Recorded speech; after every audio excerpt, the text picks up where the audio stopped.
या फिर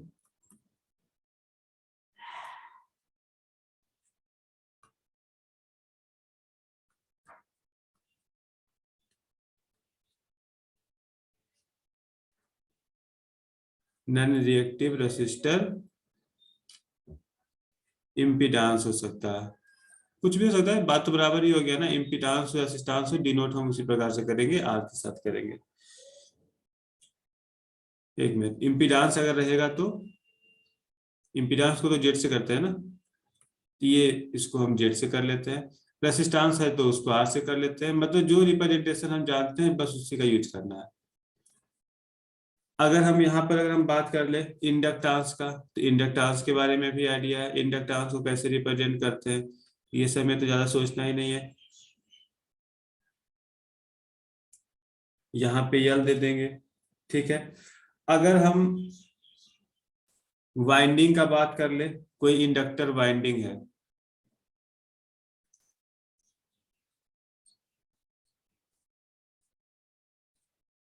तो इसको कुछ इस प्रकार से इंडक्टर वाइंडिंग को ऐसा ही शो करते हैं।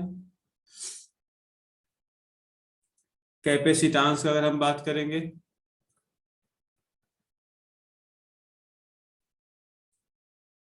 तो इसको हम इस प्रकार से रिप्रेजेंट करेंगे, ठीक है। तो ये सब तुम्हारा मतलब बोल सकते हैं बेसिक सैम्पल हो गया, इसमें तो ज्यादा कुछ है नहीं खास। और अगर हम यहाँ पर बात करें,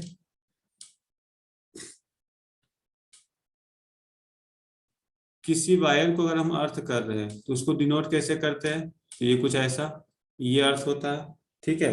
तो ये ना तुमको ध्यान देना पड़ेगा, नीचे 3 ही लाइन होना चाहिए, ठीक ना, ऐसा नहीं हो कि अपने मन से 4-5 लाइन दे दिए। पहला सबसे बड़ा, फिर छोटा, फिर छोटा, 3 लाइन। उसके बाद अगर कहीं पे फॉल्ट हमें शो करना होगा, तो फॉल्ट के लिए मेरा कुछ ऐसा लाइन होता है,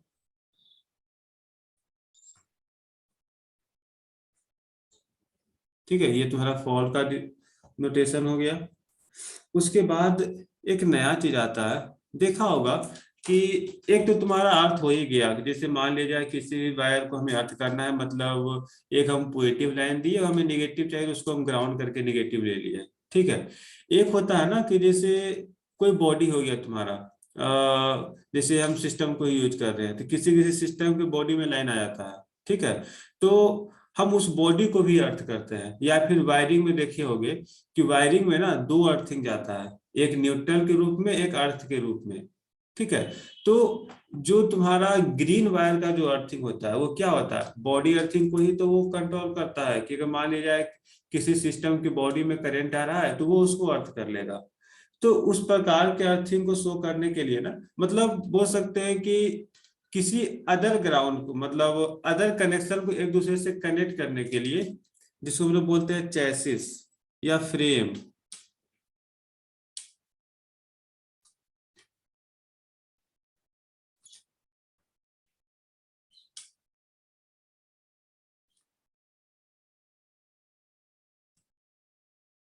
देखा होगा ऐसा कहीं भी नोटेशन तुमको मिलता होगा, ये कुछ मिरर के टाइप का,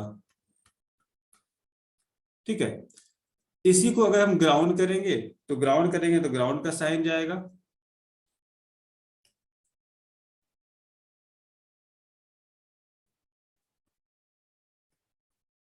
हम बस यहाँ पे बता दिए, आगे फिर इसका यूज होगा तो फिर और अच्छे से समझेंगे, आएगा। इसको तो बहुत बार पढ़ना है अभी। तो ग्राउंड करेंगे तो बस ग्राउंड का साइन इसमें ऐड कर देंगे।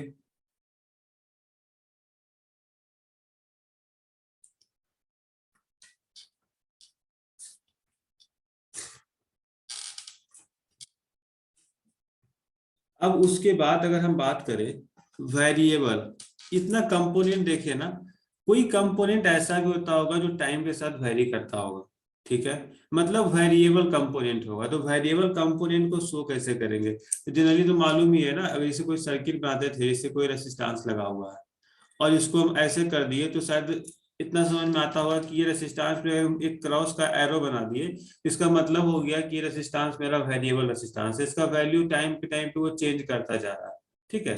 तो बस इसी एरो को हम यहाँ पर डिनोट करने वाले हैं, वो तुम्हारा इंडक्टर हो, कैपेसिटर हो, इम्पीडेंस हो, रेसिस्टेंस हो। तो अगर हम उस एरो को अगर हम डाल देंगे तो वो तुम्हारा वेरिएबल कंपोनेंट बन जाएगा। जैसे अगर हम यहाँ पे बात करें, वेरिएबिलिटी का जो जनरल सैंपल होता है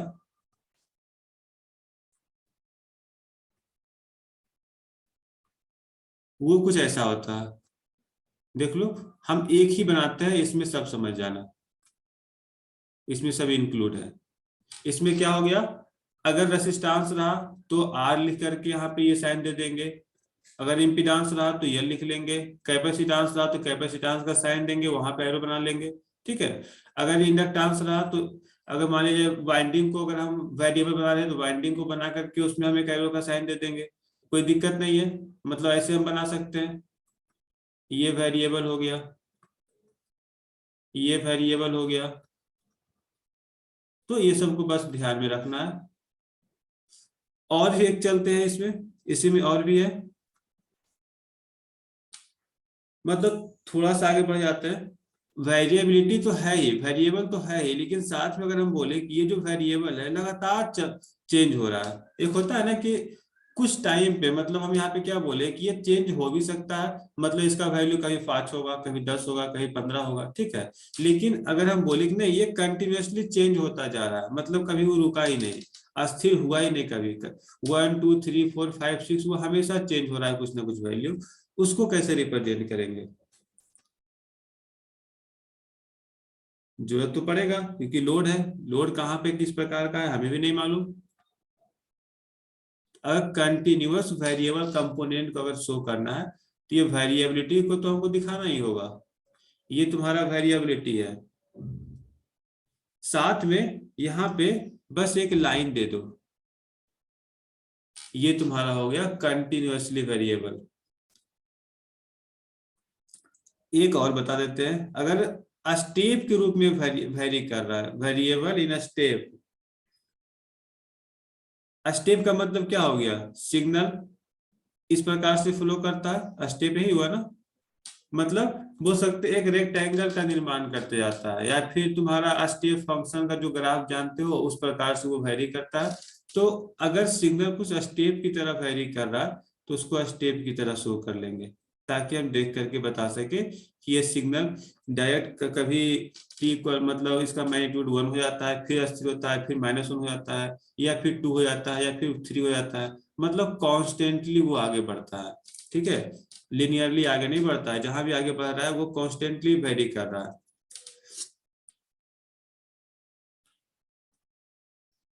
तो इसको हम शो करेंगे, बस इसका एक साइन बना दो स्टेप फंक्शन का, ये हो गया।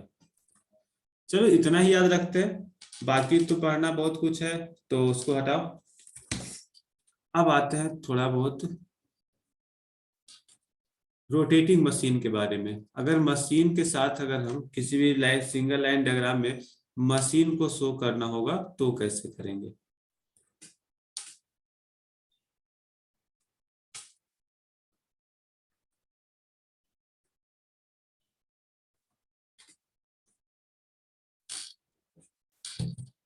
देखो, सबसे पहला है DC 2 वायर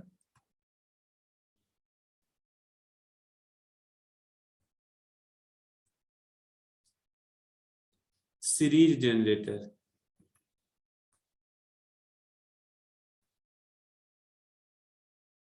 ठीक है। या फिर मोटर। इसका जो रिप्रेजेंटेशन होता है उसको कैसे रिप्रेजेंट करेंगे? तो उसको रिप्रेजेंट करने के लिए हम इस प्रकार के सिंबल का यूज करेंगे।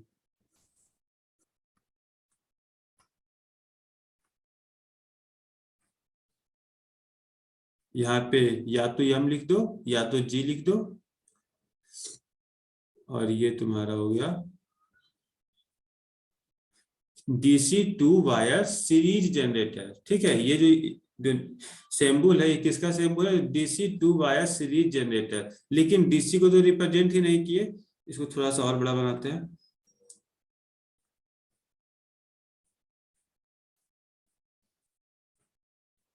ये यम, और यहाँ पे डीसी का साइन दे दिए यम के नीचे, ये हो गया डीसी 2 वायर सीरीज जनरेटर। अगर हम यहाँ पे बोले एसी के लिए क्या होगा, लेकिन चलो पहले एसी पे आएंगे लास्ट में।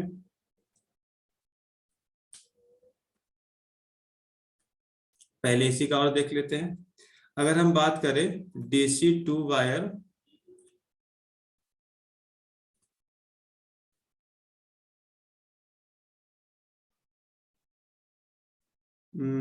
एक सीरीज हो गया ना। अगर हम पैरेलल का बात करें तो यहाँ पे पैरेलल को क्या बोलते हैं, पैरेलल बोलो या फिर शंट बोलो, शंट जनरेटर।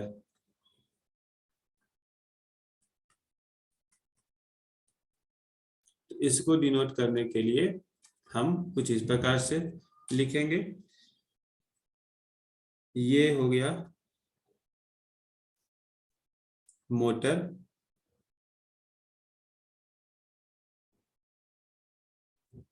और उसके बाद फिर ये हो गया मेरा इसका कॉइल, शंट था तो पैरेलल में दिखा दिए।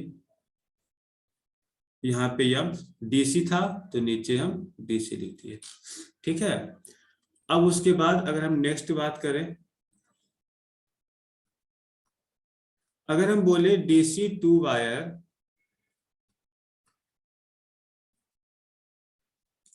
सीरीज जनरेटर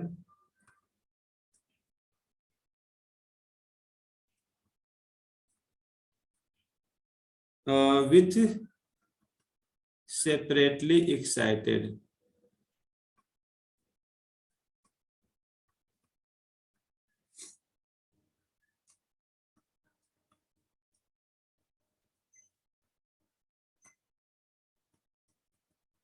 तो इससे कैसे रिप्रेजेंट करेंगे, इसको रिप्रेजेंट करने के लिए अभी इसका सैंपल तो पढ़े ही थे, इसका सैंपल बनाना है। ये हो गया यम डीसी। उसके बाद देखो जब सेपरेटली एक्साइटेड होगा ना, तो अभी हम इस पे कॉइल बनाए थे, अब तुम इसको सेपरेट कर लो इस प्रकार से। ये हो गया सेपरेटली एक्साइटेड का सैंपल। ठीक है, यहाँ भी डीसी का साइन दे देते हैं। देख लो इसका यूज अब कहाँ पड़ेगा, जब सिंगल लाइन डायग्राम हम किसी मशीन को लेकर के बनाएंगे तब वहां पे इस सिंबल का यूज करेंगे। अगर हम यहाँ पे बात करें डीसी 2 वायर जनरेटर और मोटर विथ कंपाउंड एक्साइटेड, ठीक है, इस प्रकार का मोटर तो पढ़े ही होंगे।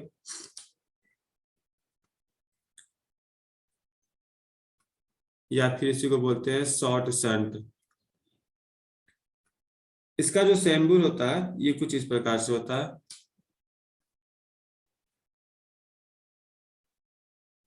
ये हो गया यम डीसी, ये तो शंट के लिए हो गया, और यहाँ पर एक अलग से कर लिया क्योंकि कंपाउंड एक्साइटेड था तो दोनों शंट भी आ गया और सीरीज भी आ गया, दोनों का आ गया तो दोनों को मिला लिए इसमें। अगर हम एसी का अगर बात करें तो एसी का सब कुछ सेम है, बस एसी का जो यहाँ पे नोटेशन दे देना है। जैसे हम बात करेंगे AC series motor single phase, यहाँ तो फेज का ही बात करेंगे ना, सिंगल फेज। तो इस केस में क्या हो जाएगा, तो यहाँ पे इसको जो डिनोट करेंगे वो कुछ इस प्रकार से, सीरीज था तो सीरीज कनेक्शन ही बनाएंगे जो पिछले बार बनाए, और यहाँ पर ये मेरा कॉइल गया। ठीक है, ये बनाए थे डीसी के लिए। लेकिन अब हम मेरा बात कर रहा है कि single phase AC series motor, तो चेंज कहाँ करेंगे, कोई बता सकते हो?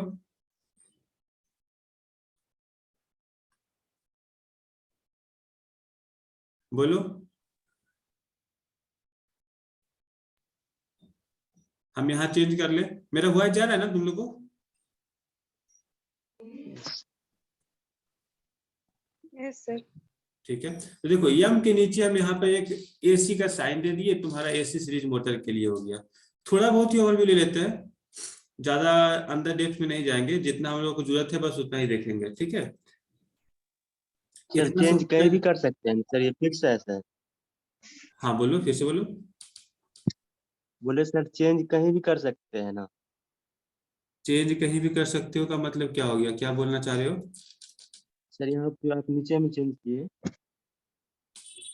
चेंज कहीं भी कर सकते हैं मतलब नहीं हुआ, देखो हमें एसी को डिनोट करना है, ठीक है। एक तो रिप्रेजेंटेशन तुम्हारा फिक्स है कि अगर तुम्हारा सीरीज मोटर है तो हम एक मोटर का साइन दे देंगे और उसके सीरीज में वाइंडिंग बना देंगे, ठीक है। ये तुम्हारा सीरीज मोटर हो गया। अगर डीसी है तो मोटर के नीचे हम डीसी को शो कर देंगे, अगर एसी है तो मोटर के नीचे हम एसी को शो कर देंगे, और ये रिप्रेजेंटेशन फिक्स है इसके लिए, ये ऐसे ही बनेगा, ठीक है।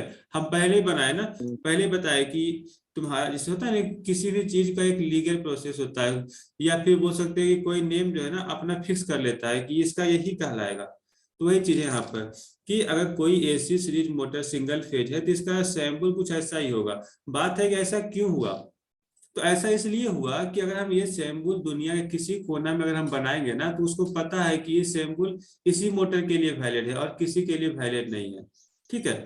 तो ऐसे बोलो ना कि इसका पेटेंट हो चुका है, इस इस सैंपल का पेटेंट हो चुका है कि ये सिर्फ इसी नाम के लिए वैलिड होगा। अगर हम अपने मन से किसी अदर नाम के लिए देंगे तो वो उसको कोई दूसरा पर्सन इसे अलग चीज समझ लेगा, ठीक है। तो जो रिप्रेजेंटेशन है हमें उसको ध्यान रख करके ही आगे बढ़ा। अपने मन से किसी अदर बुक का जो होता है ना, कोई कोई अपने ढंग से बना लेते हैं कि अच्छा इसका सैंपल मान लेते हैं, कुछ ऐसा होगा। हम लोग को मानना नहीं है, जो है उसी को यूज करना है, ठीक है। यस बस सर। याद करने के लिए हम बता दिए कि एसी होगा तो एसी का साइन देंगे, डीसी होगा तो डीसी का साइन देंगे, लेकिन वो यम के नीचे ही। ऐसा मत करना कि नीचे हम साइन दे दिए ऊपर साइन दे दिए, यम के नीचे ही रिप्रेजेंटेशन जाएगा।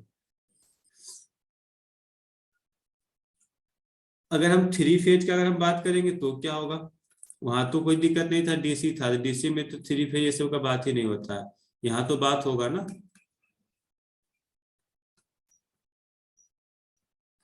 अगर हम थ्री फेज का बात कर रहे हैं तो इसका बस मोटर से तीन फेज निकाल लेंगे, और तो कुछ करना नहीं है। अभी मोटर से सिंगल फेज निकाले थे, अब यहाँ पर तीन फेज निकाल लेते हैं। तो देख लो, ये मेरे पास मोटर हो गया, यहाँ पे हम एसी बना लेते हैं, एक फेज इधर निकाल लेते हैं, एक फेज इधर निकाल लिए, एक फेज इधर निकाल लिए, तो ये इसका सिंबल हो गया AC series motor three phase का, ठीक है। इसका सिंबल बनता चला गया। इसी प्रकार से तुमको बहुत सारा सिंबल यहाँ पर देखो देखने के लिए मिल जाएगा।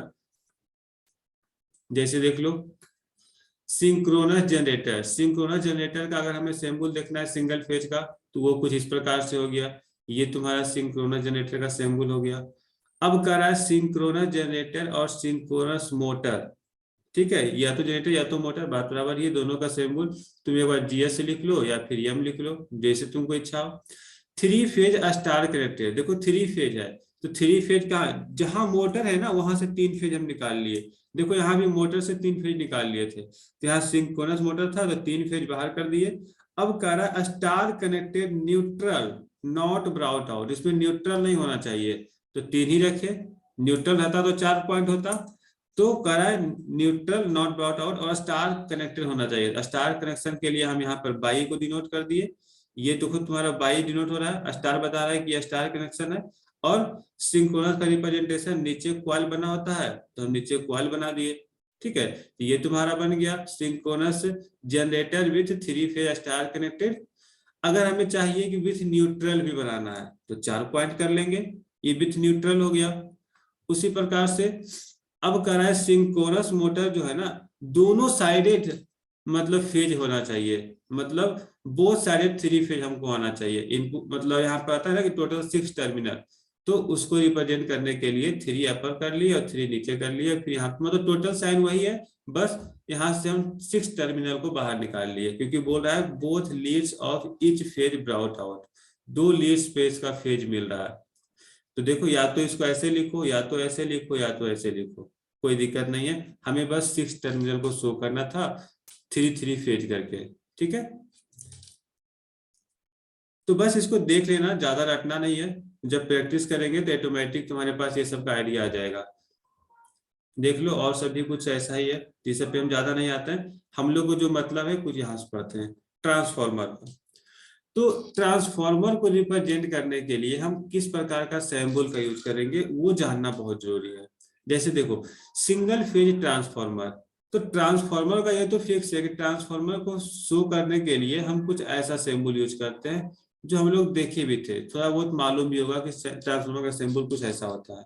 ठीक है, अब हम लोग ये भी पढ़ लिए कि अगर डबल कंडक्टर का ट्रांसफॉर्मर होगा तो डबल लाइन दे देंगे, सिंगल कनेक्टर होगा तो सिंगल लाइन दे देंगे, ट्रिपल कनेक्टर होगा ट्रिपल लाइन दे देंगे, इसमें कोई दिक्कत नहीं है। ठीक है, यहाँ बोल रहा है सिंगल फेज ट्रांसफॉर्मर विथ 2 और 3 फेज वाइंडिंग। ठीक है, 2 या 3 फेज वाइंडिंग, कोई दिक्कत नहीं है ना। ये किसके लिए हो गया, अगर हम 2 फेज का अगर हम बात करेंगे तो 2 फेज के लिए हम क्या बताए थे।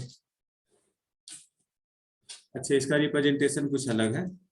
यहाँ पर 2 फेज के लिए यही पे शो कर दिया है कि ये तुम्हारा 2 फेज का वाइंडिंग हो गया। मतलब अगर हम यहाँ पर 2 लाइन खींच दिए तो ये हो गया 2 फेज वाइंडिंग। देखो अलग अलग बात यहाँ पे आ रहा है, लाइन के लिए कुछ थोड़ा सा इसे डिफरेंट था।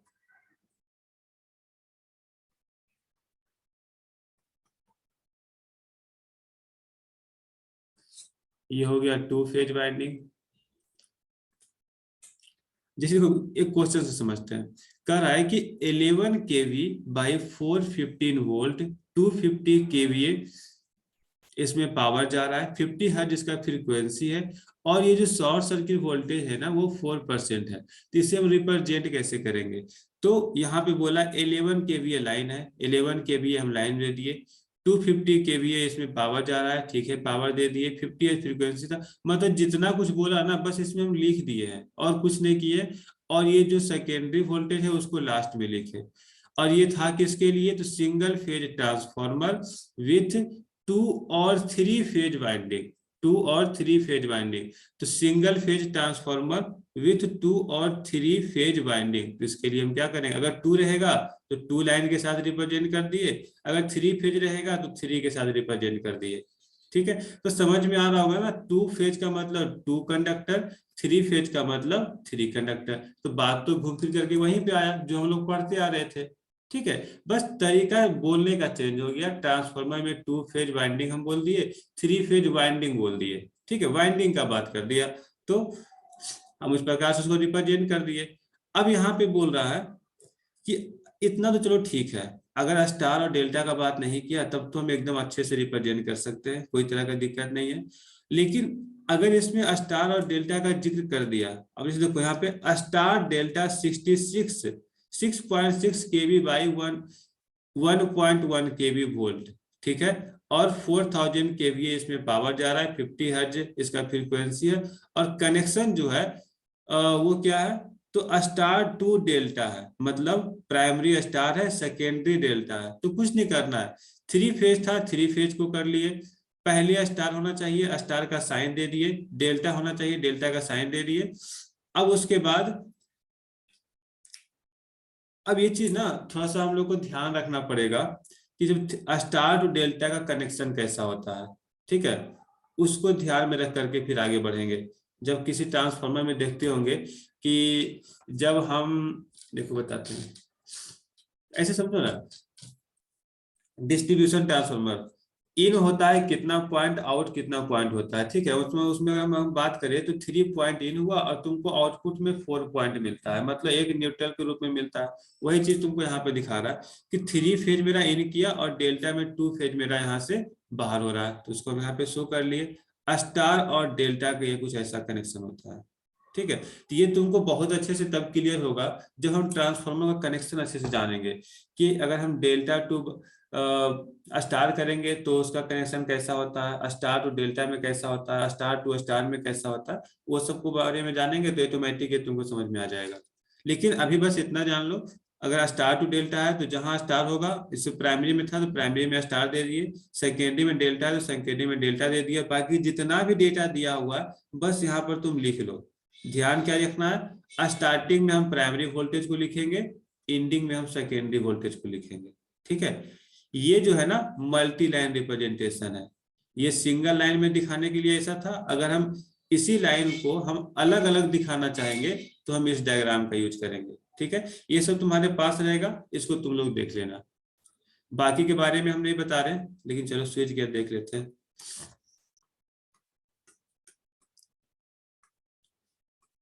देखो, अब हम बात करते हैं स्विच गियर का। जैसे हम लोग पढ़े थे सर्किट ब्रेकर के बारे में पढ़े थे, क्या उसको बोलते हैं, आइसोलेटर के बारे में पढ़े थे। ठीक है, तो उसको कैसे रिप्रेजेंट करेंगे?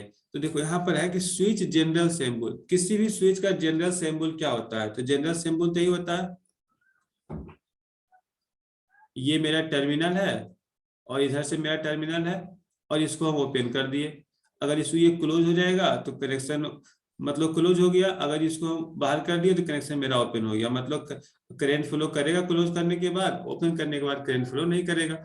तो वही तो हो गया ना स्विचिंग। तो ये मेरा स्विचिंग का सिंबल हो गया, जिससे हम आइसोलेटर को भी डिनोट करते थे, सर्किट ब्रेकर को भी डिनोट करते थे। यहाँ पर बस सबको कैटेगराइज कर देना है कि अगर आइसोलेटर को कैसे समझेंगे, सर्किट ब्रेकर को कैसे समझेंगे। ठीक है, तो देखो यहाँ पे जो जनरल स्विच का सिंबल होता है वो कुछ ये हो गया। ठीक है, जनरल स्विच का सिंबल। अगर टू वे सिंबल रहा, टू वे का मतलब क्या हो गया कि हम एक साथ दो को हम कनेक्शन दे रहे हैं। जैसे यहाँ पे देखो, ये जो लाइन है यहाँ बना ले, यहाँ बना लेते हैं। जैसे मान लीजिए कोई टर्मिनल है, इसको अगर हम इधर टच करेंगे तो ये ओपन होगा, अगर इसको कट के इसको इधर लेके चले आए तो ये क्लोज होगा। मतलब क्या हो गया कि हम एक साथ दो को कंट्रोल कर रहे हैं। तो ये हो गया टू वे स्विच, एक साथ हम दो को कंट्रोल कर रहे हैं। यहाँ पर कोई एक ऑन हो रहा है, कोई एक ऑफ हो रहा है, कोई एक ऑफ हो रहा है, कोई एक ऑन हो रहा है। ठीक है, वही चीज तुम्हारे यहाँ है। देखो ये तुम्हारा टू वे स्विचिंग हो गया। एक बार इसके साथ कनेक्ट किया तो ये ओपन हो गया, अगर ये इसके साथ कनेक्ट होगा तो ये टर्मिनल ओपन हो जाएगा। ठीक है, ये तो सिंबल हो गया। इंटरमीडिएट के लिए कि मेरे पास अगर 1 minute, visual screen. Yes sir.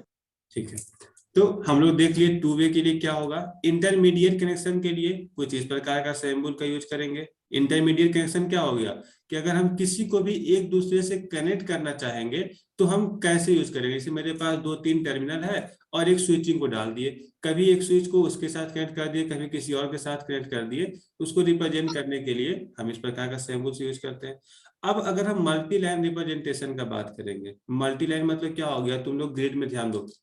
Grid में देखते थे कि 3 फेज आता था। ठीक है, 3 फेज इनपुट होता था और यहां भी आइसोलेटर होता था, यहां भी होता था और यहां भी होता था, तीनों होता था ना। लेकिन अगर तुम लोग ध्यान से अगर नोटिस किए होगे तो ये तीनों में एक हैंडल लगा होता था। ठीक है, तीनों एक साथ मतलब कॉमन कनेक्ट होता था। अगर हम कनेक्शन को मतलब ओपन या क्लोज करते हैं ना तो तीनों साथ में ओपन और क्लोज होता था।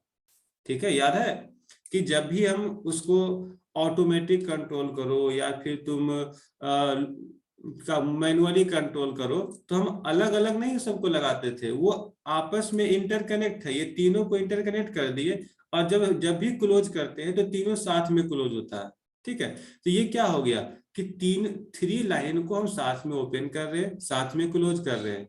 तो ये हो गया कि अगर हम 3 पोल स्विच, ये 3 पोल स्विचिंग हो गया या फिर 3 फेज स्विचिंग बोल सकते हैं या फिर मल्टी लाइन रिप्रेजेंटेशन बोल सकते हैं कि तीनों कनेक्शन को हम साथ में ओपन कर रहे हैं, साथ में क्लोज कर रहे हैं, उसको हम इस प्रकार से डिनोट करेंगे।